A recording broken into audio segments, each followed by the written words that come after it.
Outlet असं काढलं की दोन गेला बघा इथे पाण्याला प्रेशर किती. आज सकाळी उठल्यानंतर डायरेक्ट हार्डवेअरच्या दुकानात एक स्मॉल बेसिंग घेतलं, पाईप घेतला, आउटलेट पाईप घेतला आणि बिल झालं 950 रुपये. सर्व सामान घेऊन मी आलो घरी. मी बेसिन घेऊन आलोय. ह्या ठिकाणी काय होतंय ते बसत नाही, छोटी भिंत असल्यामुळे त्या ठिकाणी काय बेसिन बसत नव्हतं. मग आम्ही बेसिनची जागा चेंज केली. बेसिन लावण्यासाठी ड्रिल मशीन घेतली, बीट वगैरे लावलं आणि मग सुरुवात केली होल पाडण्यासाठी. होल पाडल्यानंतर बेसिन घेतलं, त्या ठिकाणी व्यवस्थित फिट केलं, नळ बसवला आणि 2-in-1 कॉक आणला होता. 1 पॉइंट वॉशिंग मशीन साठी आणि 1 पॉइंट बेसिंग साठी. आउटलेटचा ड्रेनेज पाईप बसवला, इनलेट पाईप आणि आउटलेट पाईप असे दोन्ही पाईप व्यवस्थित बसून घेतले. नळ चालू केला, कुठे लिकेज आहे का ते तपासलं. आउटलेटच्या पाईप मध्ये थोडं लिकेज होतं, मग त्या ठिकाणी एमसील घेतलं आणि व्यवस्थित त्याला लावून घेतलं. 10 ते 15 मिनिटात एवढं कडक झालं की कुठलाही लिकेज त्या ठिकाणी झालं नाही. बेसिनची पूर्ण फिटिंग आपण घरच्या घरी व्यवस्थित केली.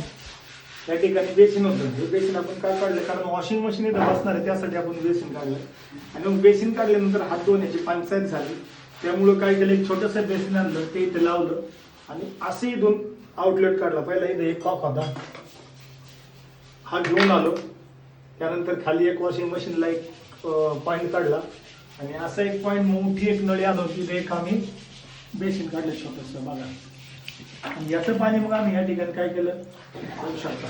याचं आउटलेट असं काढलं की दोन गेला बघा इथे पाण्याला प्रेशर किती. या ठिकाणी दोन्ही पाणी काढलं. दिसतंय का कसं केलं. याच्यात माझा पूर्ण दिवस गेलाय. मला काही प्लंबिंगची आयडिया वगैरे नाहीये, तरी पण घरच्या घरी मी म्हटलं चला आपल्याला काय करता येते का बघा आणि मग मी हे केलं. तर कसं वाटलं तुम्हाला माझा प्लंबिंगचं काम तुम्ही कमेंटद्वारे नक्कीच कळवा. आणि असे छोटे छोटे व्हिडिओ पाहण्यासाठी माझ्या चॅनलला लाईक सबस्क्राईब करा.